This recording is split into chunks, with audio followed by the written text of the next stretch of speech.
ជំរាបសួរបងប្អូននេះគឺជាខ្លងទ្វារមួយក្នុងចំណោមខ្លងទ្វារទាំង5នៃក្រុងអង្គរធំហើយជាដំបូងខ្ញុំសូមណែនាំបងប្អូនអំពីក្រុងអង្គរធំអង្គរធំគឺជាឈ្មោះរបស់ទីក្រុងរបស់ព្រះបាទជ័យវរ្ម័នទី7នៅចុងសតវត្សទី12ហើយអង្គរធំមិនមែនជាឈ្មោះរបស់ប្រាសាទទេគឺជាឈ្មោះនៃក្រុងអង្គរធំបាទហើយខ្លងទ្វារមួយនេះដែលខ្ញុំកំពុងតែថតនិងបង្ហាញបងប្អូននេះគឺជាខ្លងទ្វារដៃឆ្នាំងបាទគឺនៅផ្នែកខាងជើងនៃក្រុងអង្គរធំហើយខ្លងទ្វារនេះក៏បានតភ្ជាប់ពីក្រុងអង្គរធំទៅប្រាសាទនាគពន្ធឬក៏ប្រាសាទព្រះខ័នបាទហើយ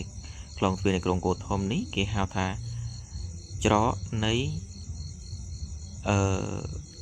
វងធំណាយើងដើរលេងតាមរយៈវងធំបាទហើយរចនាបថនៃការតុបតែងក៏ដូចជាខ្លងទ្វារដទៃទៀតដែរបាទអញ្ចឹងបងប្អូនសូមទស្សនាមើលហើយយើងនឹងបន្តទៅមើលនៅខ្លងទ្វារដទៃទៀតដូចជាខ្លងទ្វារបន្តទៀតណាបងប្អូនបាទសូមអញ្ជើញទស្សនានេះចុះ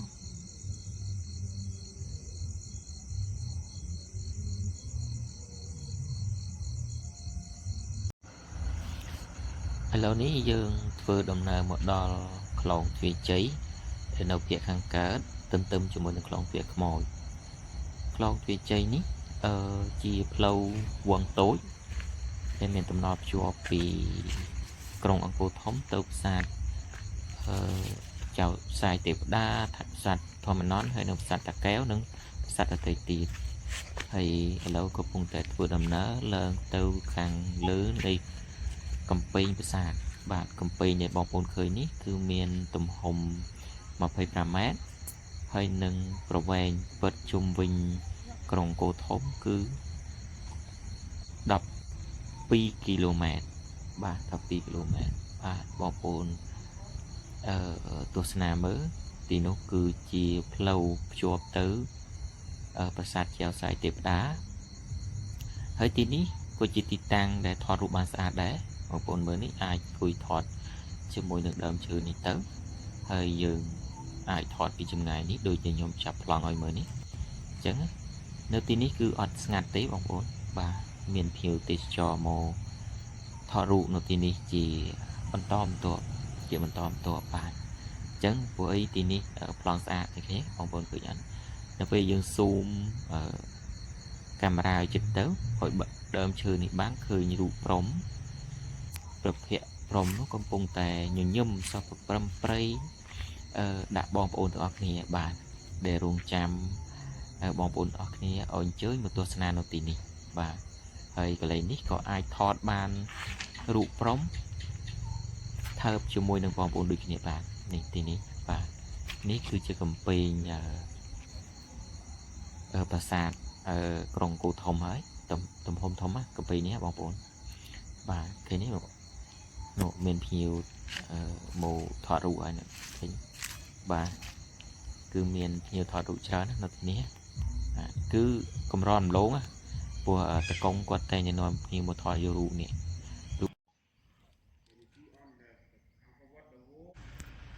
សួស្តីអ្នកនរគ្នានេះជាខ្លងទ្វារខ្មោចបាទ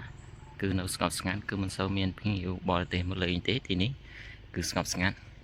ហើយមួយទៀតកន្លែងដែលគេតែងថតមានរូបចម្លាក់ហើយដែលមានដូចដោះសក់ដោះនេះកញ្ញា3នាក់នេះហើយនៅខាងនោះមួយទៀតនោះបាទគឺនៅក្នុងបណ្ដុំថ្មដែលបានរើសផ្ដុំដែលមកពីការធ្លាក់បែកបាក់ហ្នឹងគឺនៅផ្ដុំថ្មហ្នឹងឯងហើយខ្លងទ្វារនេះស្ងប់ស្ងាត់ខ្លងទ្វារដៃខ្មោចនេះគឺមានលក្ខណៈស្ងប់ស្ងាត់បាទបងប្អូនអាចមើលវាធម្មតាយើងខ្លងទ្វារទាំង4ផ្សេងទៀតគឺមានផ្លូវកស៊ូចេញទៅតែនេះចេញទៅម្ខាងនោះគឺព្រៃបាទ ឆ្លងផុតពីតាក់សិនទៅគឺព្រៃម្ដងនេះថតនៅម៉ោងនេះគឺម៉ោង 1 ជាងហើយវាក៏ស្ងាត់ដែរការតុបតែងនៅតាមលំអផ្លូវក៏ដូចគ្នាព្រោះជាទីនេះដូចតែខ្លងទ្វារ4ដទៃទៀតប៉ុន្តែទីនេះមានការបែកបាក់ច្រើនមិនទាន់មានការជួសជុលអីនៅឡើយទេហើយប្រភេទរបស់អាឡូកទេសវរៈក៏មានការបែកបាក់ច្រើនដែរបាទបងប្អូនអាចពិនិត្យមើលបាន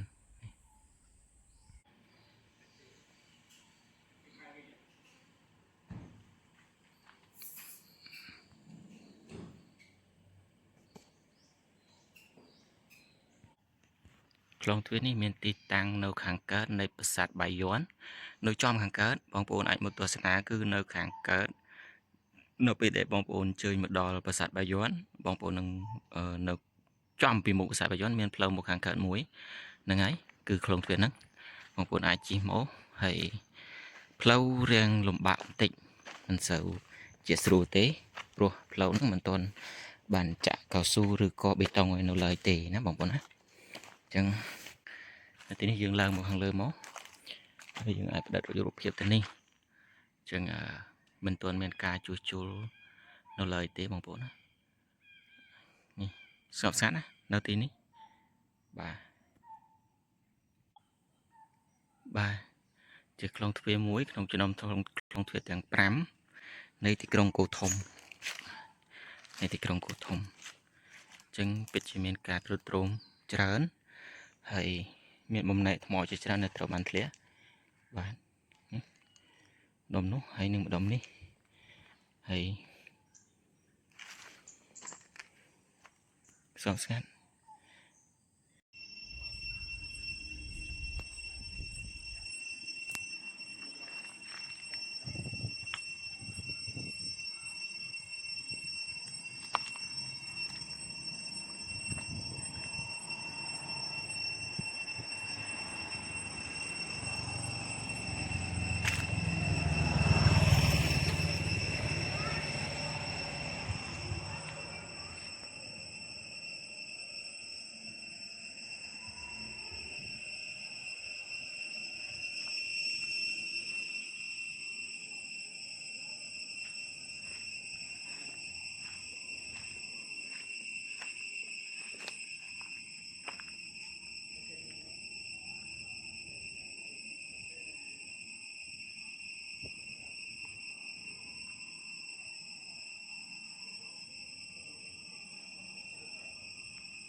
នេះជា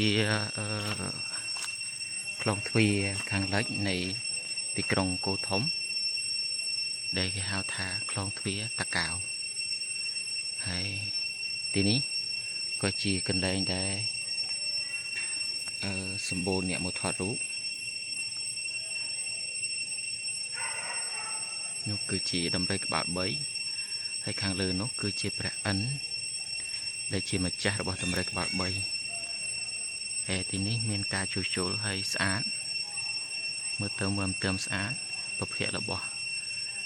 ព្រះពោធិសត្វអលោកទេសវរៈក៏នៅស្អាតដែរហើយនេះក៏ជា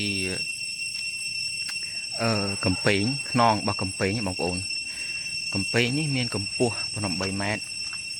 តែអានេះមិនមែន8 ម៉ែត្រទេខាងនេះជ្រៅដោយសារដីតែជាទូទៅកំពែងនេះកម្ពស់8 ម៉ែត្រពីបាតដីខាងក្រោមនោះបាទបាតដីខាងក្រោមមកខាងលើ8 ម៉ែត្រហើយទទឹងរបស់កំពែងនេះគឺមាន25 ម៉ែត្របាទ25 ម៉ែត្រហើយ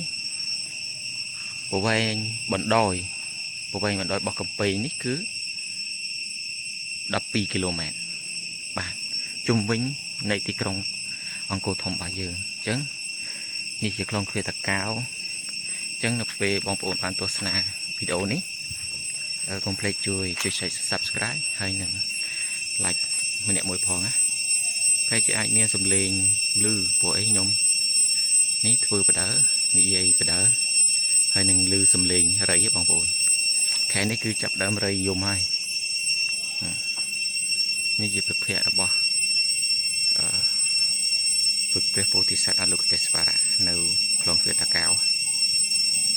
ខ្លងទ្វារនីមួយៗគឺមានទូនាទីខុសៗគ្នាណាបងប្អូនបាទទូនាទីខ្ញុំនឹងធ្វើជាវីដេអូខ្លីបញ្ជាក់ប្រាប់បងប្អូនមួយអញ្ចឹងណាបាទ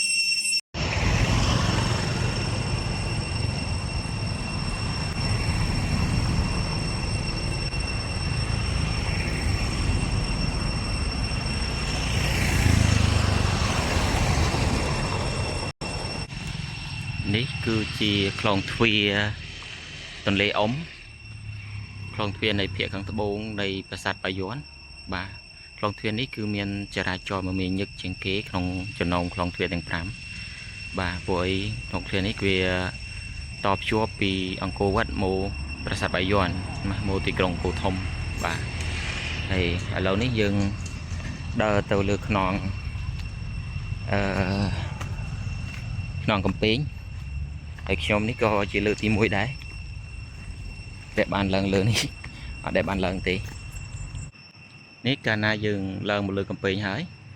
យើងអាចមើលទៅទីនោះបាទទីនោះគឺជាជួរភ្នំខែងបាទបងប្អូននោះខ្មៅនោះគឺម្ដុំភ្នំខែងហើយកំពែងនេះមានកម្ពស់8ម៉ែត្រនេះកំពែងនេះបងប្អូនណានេះមានកម្ពស់8ម៉ែត្រហើយទទឹងវា25ដូចជាមុនដែរហើយប៉ុន្តែនៅទីនេះគឺ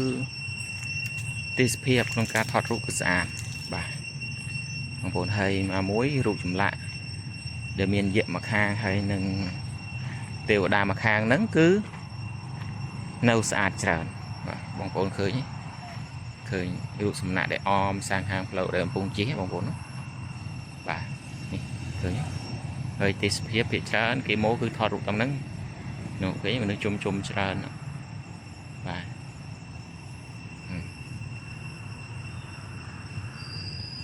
ហើយនេះគឺប្រភេទអលោកទេសវរៈនៅស្អាតដែរ